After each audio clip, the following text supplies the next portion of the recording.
Flamengo vencendo o Palmeiras dentro da casa do seu maior rival na atualidade. Flamengo vencendo o Palmeiras, jogando melhor no segundo tempo, aproveitando o tempo em que foi melhor dentro de campo. Então, claro, muita gente bairrista, né? Porque tem bairrismo sim, vai tentar dizer que o Flamengo foi beneficiado, que a arbitragem ajudou o Flamengo. Eu tô vendo isso em quase todos os programas, nas redes sociais, né? De muita gente, de muito apresentador, de muito repórter. Só que as pessoas, elas estão falando do lance polêmico do Flamengo, que foi o pênalti sofrido pelo Arrascaeta, né? Que o Murilo realmente estica o braço, o Arrascaeta cai de uma forma desproporcional, mas tem ali um lance duvidoso que dividiu muito as pessoas, inclusive os comentaristas de arbitragem. Só que aí esquecem de falar da mão do Varela, que foi muito inconclusivo se foi dentro ou fora da área. Esquecem de falar do pisão do Gustavo Gomes no pé do Luiz Araújo, que seria lance para segundo cartão amarelo e expulsão, e o Flamengo ficaria com um jogador a mais. E esquecem de falar do lance do Everton, dando a joelhada, né? Eu não achei pênalti, mas que gerou polêmica. No lance, eu até esqueci, no Léo Ortiz, onde ele vai ali com o joelho na frente, eu não achei pênalti, mas que foi duvidoso. Então tem uma forçação, tem um bairrismo meio ridículo às vezes na mídia, que eu vou expor aqui no programa de hoje, porque foi uma arbitragem polêmica, mas foi uma arbitragem polêmica para os dois lados. No lance inconclusivo do Varela, o Piquerez não aproveitou a cobrança que teve e o Rossi mais uma vez salvou o Flamengo.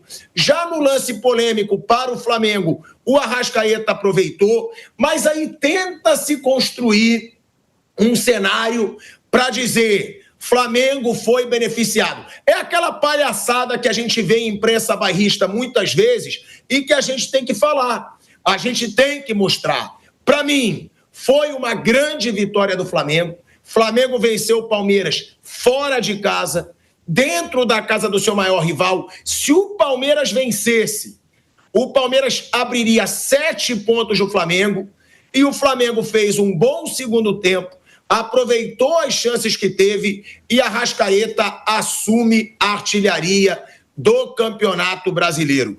Então, a gente vai falar do jogo, vamos falar, né, dessas polêmicas todas de arbitragem, porque aqui a gente fala dos dois lados. A gente não vai ficar fazendo como muita mídia bairrista e muita mídia aí que tenta forçar uma barra para tentar construir narrativas, e a gente vai falar sobre tudo aqui no nosso bate-pronto, sobre os lances polêmicos a favor dos dois times no jogo de ontem. Foram muitas polêmicas, Fábio Piperno, mas eu não acho que a arbitragem decidiu o jogo como muita gente na mídia e nas redes sociais está querendo construir essa narrativa, Fábio Piperno.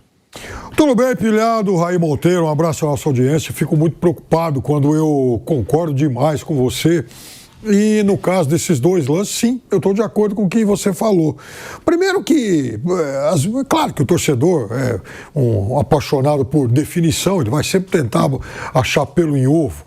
Mas a verdade é que, por exemplo, esses dois lances capitais do jogo, eles foram, de fato, dividiram opiniões, até hoje, ontem no programa, depois disso saindo, lendo várias análises e opiniões de importantes comentaristas de futebol e também só de arbitragem, e isso acabou, de fato, dividindo, não há consenso e também por conta disso não dá para fulminar o árbitro, muito menos achar que foi a arbitragem que acabou definindo o resultado do jogo. Não, o que acabou determinando a vitória do Flamengo é que o Flamengo foi mais eficiente que o Palmeiras. O Palmeiras teve um pênalti, não fez, o Flamengo teve o seu pênalti, foi lá e converteu, o que obviamente acabou sendo determinante para o resultado do jogo.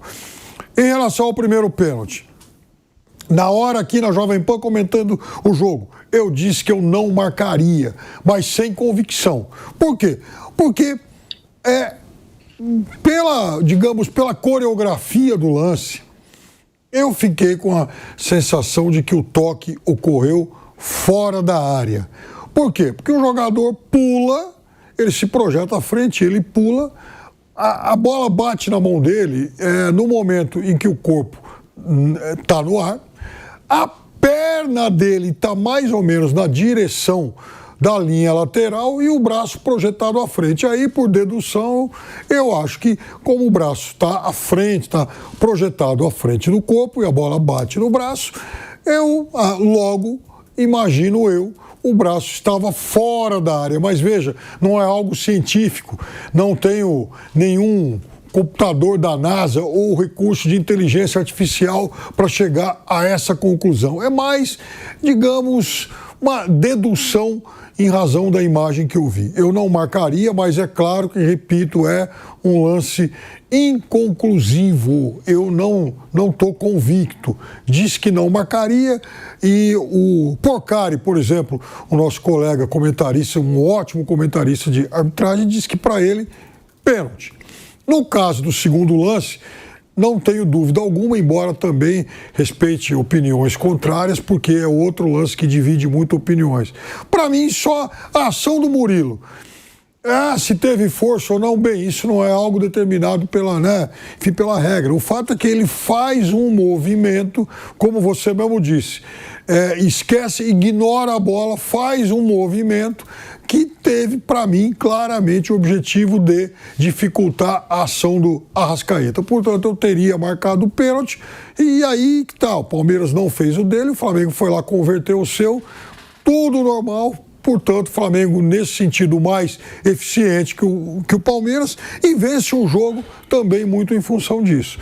Agora, qual para mim é a crítica que cabe, mais uma vez, ao árbitro? Veja, ele vai lá na casinha do VAR e demora uma eternidade. Não é possível que tenha, precisado sim, de tanto tempo, especialmente para avaliar o segundo lance. Quer dizer, o que leva o árbitro a ficar 4, 5, 6 minutos lá olhando essa imagem? Se ele estiver precisando de um oftalmo, eu já disse, eu indico o meu lá que operou minha catarata recentemente, Dr. Caio, pode prestar esse serviço a ele. Mas essa é a crítica que cabe a ele. Na minha avaliação, quando ele já de imediato marca o pênalti no primeiro lance e aquilo depois se revela um lance com imagens inconclusivas, tem que prevalecer a marcação de campo. Portanto, tem que prevalecer a primeira marcação dele. Está encerrada a questão.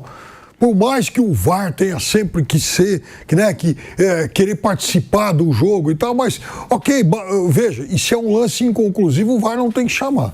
Já começa por aí. Mas já que chamou e ele foi lá ver, bate o olho e volta, porque não dá para, a partir daquelas imagens, mudar de opinião, como de fato ele não mudou. No segundo lance, eu acho que ele errou.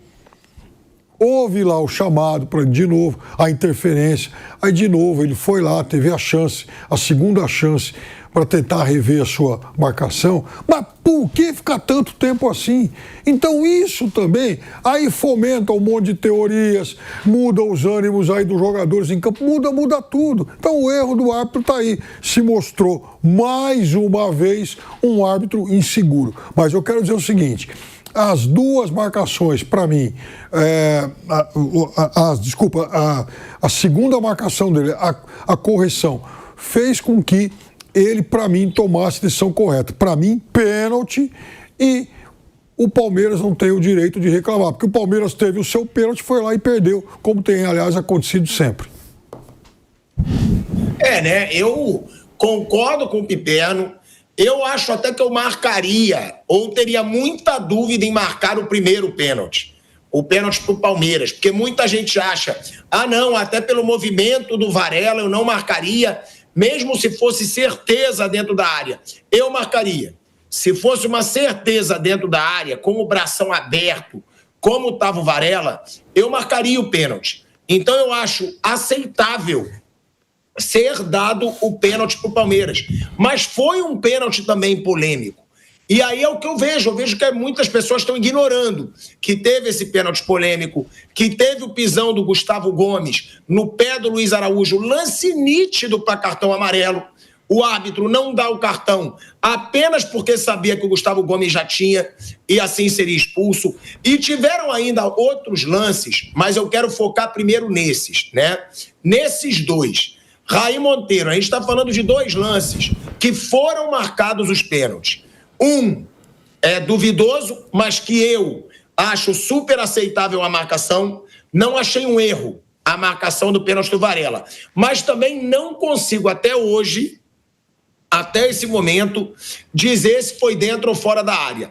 A do Arrascaeta, eu concordo com o Piperno. Ontem a gente aqui, eu, Vampeta, Viga e Piperno achamos pênalti. Flávio Prado não achou pênalti. Eu achei pênalti aí. Claro, reforçando até o que disse o Piperno, Murilo abandona a bola. Em momento nenhum ele vai para a disputa da bola, o Murilo. Ele abandona e vai para o corpo do Arrascaeta. Ele abre o braço na direção do Arrascaeta. Quando o Arrascaeta vê que o Murilo abandona a bola e vai na direção dele e toca o Arrascaeta, é óbvio que aquilo já atrapalha. Aquilo já atrapalha, na minha opinião. Aí muita gente não marcaria esse pênalti porque o Arrascaeta teria caído de uma forma desproporcional. Mas atrapalha. E ele iria jogar para a direita para finalizar. Como o Murilo abandona a bola, abre o braço e o seu braço toca o Arrascaeta, se o braço não tocasse, tudo bem, mas o braço toca e toca muito o Arrascaeta. Eu também marcaria o pênalti. E já a gente vai falar do pênalti que o Palmeiras pede no Vitor Roque, do pênalti que o Flamengo pede no Léo Ortiz, do Everton, e também do lance aí do pisão do Gustavo Gomes no pé do Luiz Araújo. Raí Monteiro, esses dois lances, você achou que a arbitragem errou ou acertou, Raí? Eu acho que os dois pênaltis não poderiam ser marcados, não vejo nenhum erro. Acho que são lances de interpretação, né? O primeiro é mais a regra mesmo, o braço ali do Varela, a questão é dentro ou fora da área.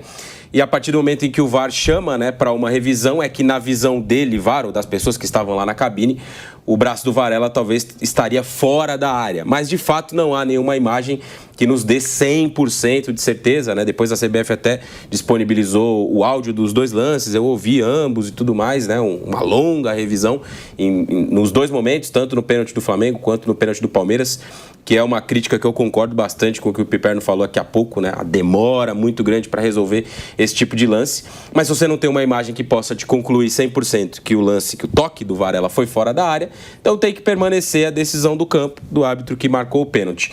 No lance do Arrascaeta eu também fiquei com a impressão do pênalti e na hora, eu estava ontem na casa do Palmeiras acompanhando o jogo e a posição que a gente fica ali na tribuna de imprensa é bem na direção, na linha, né, desse gol onde saíram os dois pênaltis, o do Palmeiras no primeiro tempo e o do Flamengo no segundo. E no momento que o Arrascaeta finta e tem o agarrão ali do Murilo, eu fiquei na hora com a impressão de pênalti. Tanto que a gente estava ali com outros colegas acompanhando o jogo e conversando, na hora eu falei pênalti. E aí o lance andou, teve a jogada na outra área e paralisou e ele foi lá fazer a verificação, né? Porque o primeiro pênalti, como tem a polêmica ali, tem a revisão e talvez a não conclusão do lance dentro ou fora da área, isso carrega uma pressão muito grande, né? E aí o Ramon Abate-Abel, que foi o árbitro do jogo, se não me engano ele até vai apitar a Copa do Mundo de Clubes, né? Ele ficou muito inseguro no restante do jogo. Então, por isso que ele, na minha visão, ele não marca o pênalti na hora do Arrascaeta, que deveria ter sido marcado. Ele tira para o lado, o Murilo agarra ele, impede ele de jogar. E aí o pênalti tem que ser marcado. Para mim é muito simples, é muito claro até esse lance. São lances de interpretação, acho que não há um erro muito grave em nenhum dos dois. Esse até mais do que o do Varela, né? No do Varela a interpretação não é da falta, é se dentro ou fora da área. Nesse é mais a interpretação da falta. Eu acho que existe um erro absurdo em nenhum deles, os pênaltis para mim foram bem marcados e aí é uma questão de eficácia de um lado e não eficácia do outro, né? Mas não tem, né, Pilhado, nenhum lance como, por exemplo, o do Grêmio. No dia de ontem. O pênalti que marcaram pro Grêmio ontem contra o Bahia é um pênalti que não existe. Aí é diferente. Esses pênaltis são pênaltis discutíveis. A gente pode ter aqui visões diferentes, né? O árbitro pode interpretar de uma forma, a cabine do VAR outra, mas é diferente do pênalti do Grêmio, por exemplo. O pênalti do Grêmio ele não existiu, não foi. O Bright White pisa no braço do Marcos Felipe e cai. E aí o VAR ainda tenta salvar a desastrosa arbitragem do Bruno Arleu e mesmo assim ele mantém a marcação. Então, para mim, 2 lances de interpretação, não vejo nenhum erro de arbitragem em nenhum dos dois. A gente tem, adivinha, e aí o Raí lembra, né? Que teve esse lance realmente escandaloso, que aí foi o pênalti marcado para o Grêmio, no Bright White, ali no jogo contra o Bahia. O Grêmio tinha acabado de ir até a CBF reclamar de dois lances bizarros realmente contra o Grêmio, que foi o pênalti contra o São Paulo e que foi o gol anulado contra o CSA.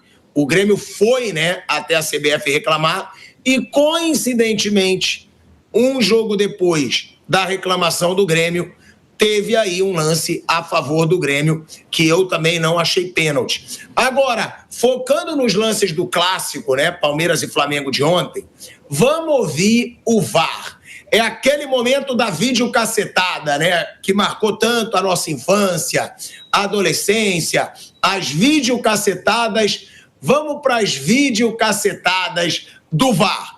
Vamos ouvir o VAR nos 2 lances polêmicos aí, que estão gerando muita discussão nesse clássico entre Palmeiras e Flamengo. Vamos ouvir. Desvio. Bateu na mão. Deixa eu ver. Chega, tá? Agora eu precisar de uma... Tem uma no contato, claro, porque aqui eu consigo identificar aqui. Eu já expliquei. Tá, esse é o contato. Ok? Agora me dá a outra. Assim, ó, pra mim o bloqueio é claro. Só tem que ver se estava dentro ou fora. Pra mim, o pé tá sobre a linha e ele tá com a mão à esquerda da linha, então ele tá fora. É só essa que a gente tem? Essa aqui é qual? É a 3. O bloqueio é claro, só achei que está fora da Esse não é o contato ainda, acho que o contato é um pouquinho mais, volta um pouquinho. Bruno falando, pra mim também o braço dele tá afastado. Isso, aqui ele tá à esquerda. Só preciso ver se pega na outra mão também, que a outra mão tá dentro. Pode posicionar, tá chegando? Aqui, ó, essa aqui, ó. Deixa seguir um pouquinho mais um pouquinho de frame pra ver se pega na outra também. E por outro ângulo, que eu quero ver se pega também na da direita. Pela 8A. Tá chegando, calma. Ele tá chegando, se deixa atrás, pra frente pra ver se pega na da direita. Pra frente. Estou checando pra ver se é dentro ou fora. Não tem por trás aqui pra eu ver se pega na direita com mais clareza? O Rei falou que a mão tá confirmada, só tá olhando dentro. Não, por cima, cara. Por cima pra eu ver a mão da direita. Por cima, a inglesa ou a 4? A por trás do gol. Isso. Coloca 2, Não pega. Pega só naquela mão e por referência do corpo dele, ele tá fora. A mão tá confirmada, só o dentro ou fora. O local da infração tá confirmado, tá vendo se é dentro ou fora. Abate. Oi. Por ser um lance fino, cara, eu poderia te recomendar a revisão direta, mas eu acho que é melhor você dar uma olhada aqui junto comigo pra ficar claro, entendeu? Pra te mostrar pra fora, revisão pra falta fora, ok? Já fala pra ele que você vai ver só o local da infração pros capitães. Começar por essa. Para aí e me dá. O ângulo que a gente vai ter que dar pra ele é aquele que mostra a referência do corpo dele. Foi. Eu só vou lá ver porque tá muito limite dentro ou fora, ok? Eu só vou lá ver. Só tem essa que mostra a posição? Não, deixa naquela. Deixa eu ir. É aquela. É isso aí que a gente precisa mostrar pra ele. Né? Agora eu preciso. Só tem aquela que mostra aqui. Pode me falar. Por trás a 4. Pode me falar, Rio. Tô chamando aí. Não, então, o contato é claro. Só vou mostrar pra você. Eu vou mostrar o corpo dele pra você ter as referências do campo, ok? Ok. Ele tá com o pé direito sobre a linha e o contato, a mão esquerda tá mais para fora, pelas referências do corpo dele. Certo, mas eu preciso de uma imagem de trás. Vamos fazer 2 imagens. Isso, ó, esse é o contato, ok? Tá. E aí eu vou te dar de novo. A única que a gente tem perspectiva da linha lateral é aquela outra, ok? Tá, mas isso dá perspectiva da linha lateral. É o mesmo momento, tá? Tá vendo que o pé está sobre a linha e o braço está à esquerda do corpo, entendeu? Ok. Essa é a referência. A referência do pé dele ajuda a gente. Peraí, volta só um pouquinho. Volta um pouquinho de. Dá um loop maior. Volta, vai no chão. Deixa dar um loop maior, deixa ele saltar. Volta para ele saltar. Salto. Loop. Ó, o jogador tá dentro. Ele quadra dentro ainda, que tem uma paralaxe aqui. Mas o pé dele tá dentro, o corpo dele tá em linha dentro. Ok. Tá tocando na linha, olha ali. Ó, olha só, o pé dele tá mais dentro da linha, porque tem uma paralaxe, mas o pé dele não tá nem sobre a linha ainda. Pra mim, ele tá em linha, o corpo todo em linha. Ok. Não tem outra imagem pra gente fazer 2 lances? Pra fazer não, é essa mesmo. Não tem outra? Não tem. Tem mais alguma? A baixa, essa aí é a baixa... Essas duas mesmo. Ó, essa aqui o pé dele tá dentro, ó, tá vendo aqui, ó, olha aqui, ó, tá borrado, mas tá dentro, o pé dele bem dentro. Tá ok, está confirmado. Então, provavelmente, aqui a tendência é que esse jogador esteja dentro da área e com o braço sobre a linha. Olha aí, ó, nem ele tem certeza pelo áudio. Ele finaliza, a tendência é que esse jogador esteja dentro da área e com o braço sobre a linha. Então, não teve certeza nenhuma. É um lance muito inconclusivo, né? Pelo árbitro do VAR, ele marcaria pênalti se fosse o braço direito, que aí seria certeza que estaria dentro da área, mas ele achou que o braço esquerdo estava fora. E o árbitro diz... É o árbitro de campo assumindo que ele tem dúvida. A tendência é que ele esteja dentro da área. E aí eu até fiz uma pergunta aqui para o Flávio Prado ontem. Se não há a certeza se foi dentro ou fora da área, porque o Flávio já fez curso de arbitragem. E aí eu perguntei, o que deveria ser marcado? O Flávio disse que ele não marcaria o pênalti. Eu acho que foi uma marcação compreensível, pronto. Porque eu não dou certeza que foi pênalti, mas não dou certeza que foi fora da área. Deveria haver alguma tecnologia que mostrasse isso, como tem a do impedimento, apesar dos traços do impedimento muitas vezes gerarem dúvida. Mas não tem. Agora, Piperno, ficou claro que o árbitro não tem a certeza se foi dentro ou fora da área.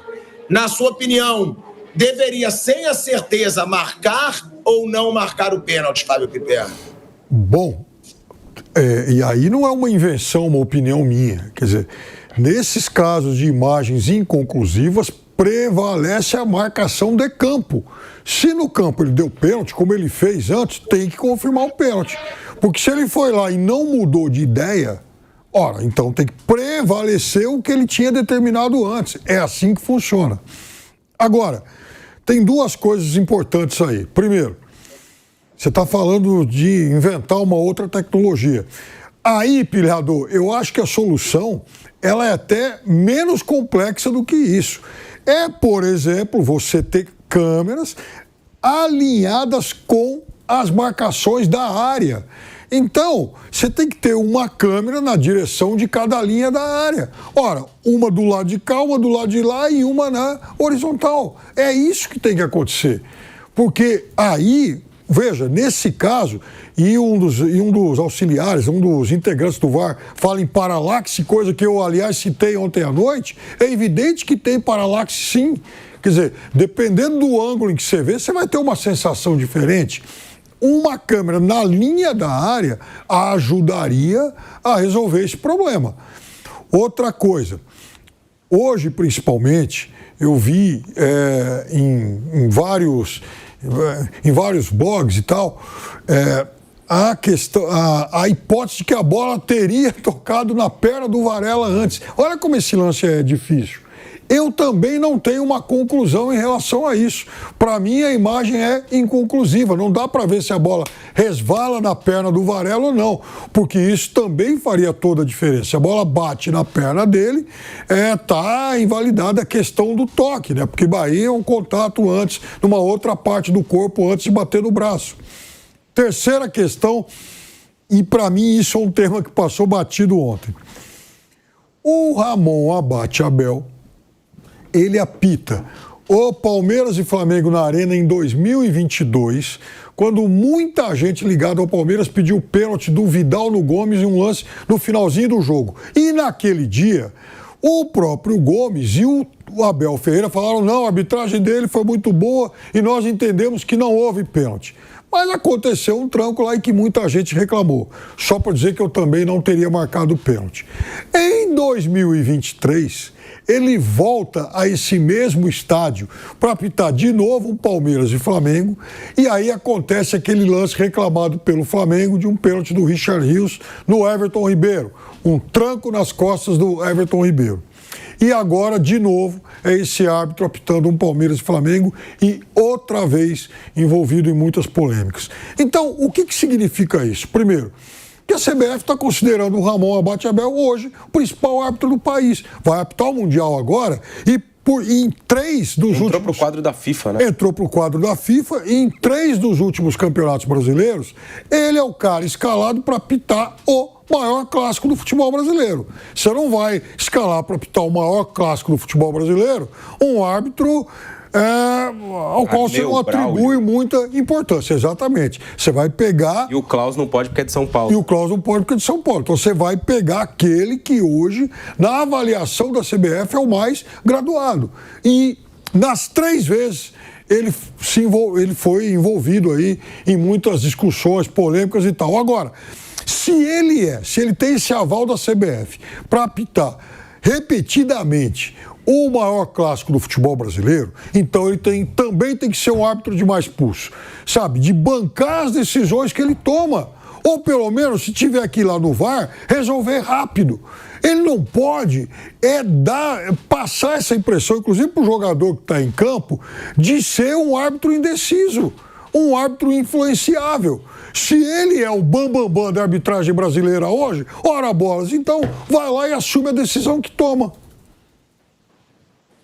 Né? Ele realmente foi aí, nesse momento, como o Piperno disse, poderia valer a decisão do campo. E a decisão do campo foi pênalti. Então, é a decisão correta.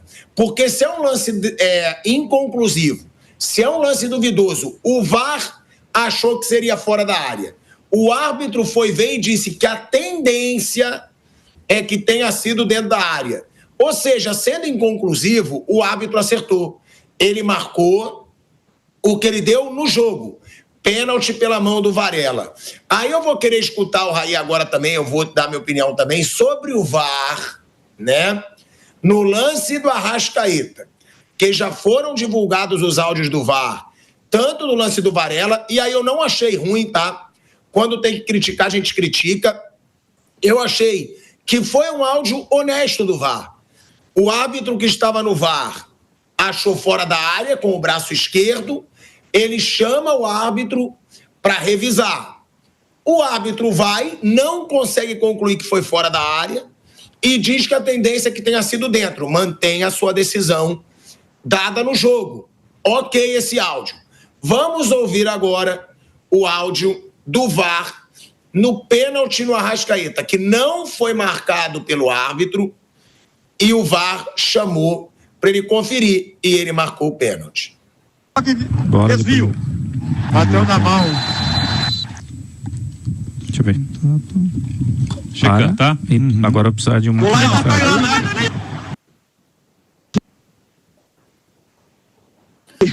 Olha aí, ó. Não vi. Pra mim pode jogar, pode jogar. Pode jogar. Pra mim coloca ele se deixa cair. Ele se joga. Posse de bola! Ele abraça o goleiro. Ele abraça o goleiro, correto? Pra mim baixa o braço, a barriga no empate. Me dá outro ângulo. Ele segura o jogador, claramente. O jogador vai passar, ele não tem o que fazer.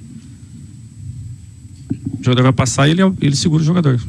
Só que depois ele tira os braços. O que vocês acham? Neutro, tá? Me dá outro. Tô checando, ok, Abate? Me dá a velocidade normal pra eu entender o impacto. Ok, velocidade real. Pra ti ele forçou na Neutro. Pra mim também. Tem 50%, me parece isso que eles viram em campo. Ele encosta na barriga e já vem tirando e ele se joga. Aguarda a cabine agora. A mão tá aberta e vem deslizando pela barriga aqui. Vocês concordam comigo ou não? Sem impacto. Me dá outro. Ele vai chegar aí perto de você, Ramon. Atrás do gol. Rascaeta vai chegando aí, ó. Vai, só que me dá 50%. O PGM tá mostrando por trás do gol, tá? Depois que tem o toque, capitão, vem cá. Ele se joga. Só capitão, vem capitão. Depois que tem o toque, exatamente como você falou, vamos ver o toque, vai. Só rasca, vem. Calma. Mas o braço, mas ele tá segurando o braço, cara. Calma. Ele já impactou nesse velocidade normal, por favor. Só aqui. Tá? Tem uma baixa de trás, tem que vir. Vai devagar. Ok. Aí, 4B, isso aí. Isso aí deixa mais claro. Quando ele solta... Pra mim, ele tem contato, ele cai. Só isso que eu vejo. O jogador já vem, já abraçou. O jogador abraçou. O impacto ele não conseguiu medir exatamente. Mas o defensor foi e fez um movimento claro com o braço em direção ao peito do atacante.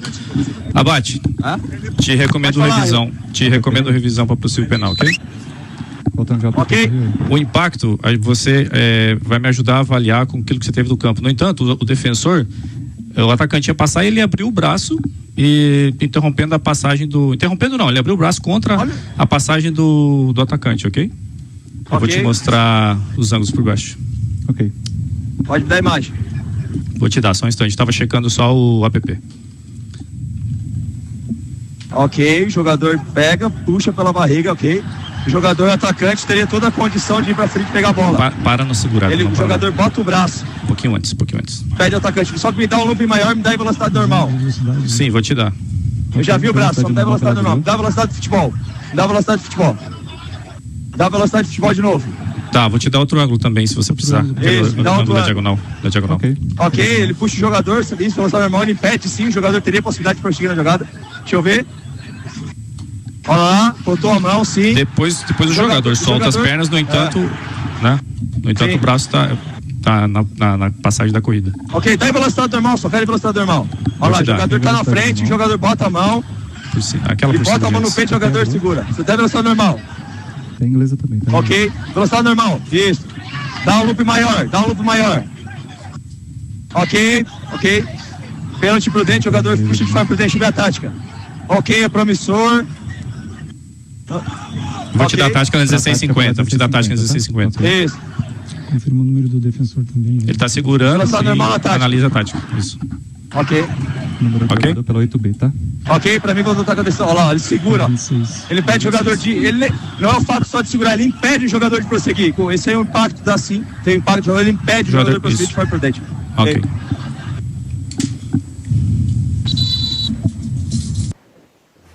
Olha aí, ó. Falou exatamente o que a gente falou aqui. Que foi imprudente o Murilo, que ele estica o braço, ele ainda achou, ele não questionou a força para derrubar o Arrascaeta. Ele ainda diz que ele impediu o Arrascaeta de prosseguir. Eu acho que o Arrascaeta, se ele tenta, ele conseguiria, mas ele podia seguir o lance desequilibrado, né? Porque tem o contato, é claro. O Murilo esquece a bola. O Murilo nem olha para a bola. O Murilo abre o braço. Foi imprudência total do Murilo e eu gostei desse áudio do VAR. Raí, mais uma vez um áudio do VAR que não foi muito confuso como sempre e onde o árbitro da partida deixa claro. Ele abre o braço, tem o contato e não só por puxar, ele impede o Arrascaeta de continuar no lance, Raí. Olha, sinceramente, Pilhado, eu acho que esse jogo de ontem nem tem, assim, lances tão escandalosos de erro de um lado para o outro. Eu acho que esse debate ele fica muito acalorado, porque são os dois principais times do futebol brasileiro. E como você falou no início, eu concordo com você, tem muito choro clubista nesse negócio, né? E se tivesse sido ao contrário, também seria igual. Então, assim, são lances, repito, do Varela é ali, o braço dele tá estendido, a questão é dentro ou fora. Esse lance do Arrascaeta, do pênalti do Murilo no Arrascaeta, claramente o Murilo abraça ele e não permite a ele dar sequência na jogada. O Murilo segura, né? E depois ele solta, meio que eu só coloquei a mão, não agarrei e tal, mas ele fez o pênalti. Ele segura e impede de jogar, como ocorreu aí a revisão. Eu acho, por exemplo, que o Ramon Abate-Abel errou em não ter marcado no campo, como eu disse anteriormente. Repito, estava lá no estádio e quando eu vi o lance, no primeiro momento eu falei, é pênalti. Porque é muito claro o agarrão do Murilo. Mas entendo também que ele não marcou por uma insegurança, pela pressão e tal. Não deve ser fácil também apitar um jogo desse. Eu estava até comentando com o Piperno aqui. Os árbitros, muitas vezes, eles erram, eles são mal preparados. Eu não acho que eles são mal intencionados. Eu acho que eles são mal preparados. Muitas vezes eles erram pela pressão também. E às vezes também, cara, eles dão azar de pegar uns lances também muito difíceis. Não estou falando desse, mas o do Varela. O do Varela é muito difícil nesse sentido, né? Dentro, fora, não tem uma imagem muito conclusiva e tal, e aí fica uma discussão muito grande em cima de uma coisa que, em tese, é um pouco mais simples. Esse do Arrascaeta, não. É um pênalti muito claro. O Murilo agarra, não permite jogar e o pênalti tem que ser marcado. Repito, acho que ele errou em não ter marcado no campo. Teve a revisão, o pênalti foi marcado, concordo de novo com a questão da demora muito grande, né? Leva-se muito tempo para corrigir lances que deveriam ser corrigidos num tempo muito menor, né? A gente vê muitas vezes na Europa, né? Essa comparação é inevitável de fazer. Lances até parecidos em que o árbitro é chamado ao vídeo e ele precisa ali de 10, 20 segundos para reavaliar o lance e marcar o pênalti, ou desmarcar o pênalti, ou marcar uma falta, ou dar um cartão vermelho. Aqui se perde muito tempo, as conversas são muito longas, parece muitas vezes que é uma tentativa do VAR de convencer o árbitro ou do árbitro de convencer o VAR, cada um da sua visão, né? Que foi o lance. Desculpa. mas é porque agora a gente teve aqui, a gente estava observando uma outra imagem exatamente do momento em que o Murilo estica a mão. E o Raí falava do azar que às vezes o árbitro dá. Porque os lances são muito complicados e tal, não sei o quê. Bom, veja, se a gente olhar a posição do árbitro no momento em que o Murilo estica a mão, não dava para o árbitro ver. Sabe por quê? Se a gente puder, de novo, exibir a imagem, claro que o rádio não vai ter acesso a isso, mas essa imagem mais ampliada, mais próxima do árbitro, do lance, desculpa, a imagem fechada no lance, no momento em que há o agarrão, o Lucas Evangelista atravessa a frente do árbitro. Se puder congelar esse momento, aí, ó, não, mas a gente vai ter um ângulo, ó, quer ver? Que aí não dá para ver, é outro ângulo. Aquele anterior. Né? É por trás. O árbitro, exatamente, por trás. A gente vai ver claramente o Lucas Evangelista, ele atravessa a visão do árbitro. E por isso que o árbitro, ele é tão convicto no VAR, não, ele pôs a mão e tal, não sei o quê, pôs o braço, e aí no campo ele manda o jogo seguir, porque ele não vê esse momento, não tem como ele ver, porque tem um jogador do Palmeiras que atravessa a frente. E tem uma coisa, né? Essa imagem eu acho que dá pra ver bem. Mas tem uma outra melhor, acho que é a seguinte. Essa já dá pra ter uma percepção nesse sentido. Mas a gente vê também, né, que há uma questão interessante nesse sentido. A gente tá aqui há 43 minutos debatendo esses lances que são importantes e desses 48 minutos, esses lances que são decisivos no jogo, né? E o árbitro tem que tomar uma decisão ali, cara, numa fração de segundos. É muito rápido, né? O tempo real do lance, o momento que acontece. Por isso, repito, muitas vezes eles erram, eles são mal preparados na maioria das ocasiões. E aí não é culpa só deles, é culpa da federação, né, da CBF, que deveria dar um preparo melhor a esses profissionais, porque eles são profissionais, né? Eles o árbitro, ele não é vendedor de loja e árbitro. Eles ganham um bom salário. Essa imagem é melhor, né? Dá pra ver bem que o Lucas Evangelista tá atravessando ali à frente dele. Mas assim, são lances que você tem que decidir em poucos segundos. Tem que decidir muito rápido, né? E às vezes eles não conseguem, eles erram, enfim, eu acho que... Olha só esse momento, olha o Lucas Evangelista e o árbitro. Quem estiver nos assistindo no YouTube, o lance vai seguir. Aí, ó, ele dribla, ó o árbitro, olha o Lucas Evangelista. Aí vem, solta... Além de ser o lado contrário, né? Não é então, olha só, o Lucas Evangelista encobre o juiz, como é que ele vai ver o agarrão? Não tem como ele ver o agarrão. Então ele deixa o jogo seguir. E aí depois ele, de forma muito convicta, olha o VAR, não, de fato aconteceu. Então... Aí a intervenção do VAR é correta, que é uma oportunidade dele reinterpretar o lance, dele ver de novo. Ele teve uma visão, não teve o agarrão. Ele vai e reinterpreta o lance. Aí, ok, essa revisão para mim é uma revisão perfeita, porque ele vê uma coisa encoberto e na realidade do lance o que aconteceu foi exatamente outra. Tem um agarrão ali, tem um puxão que coloca o Arrascaeta no chão e o pênalti acaba sendo marcado por isso. Então essa revisão aí, para mim, ela é perfeita do lance. A questão, repito, é só a demora muito grande.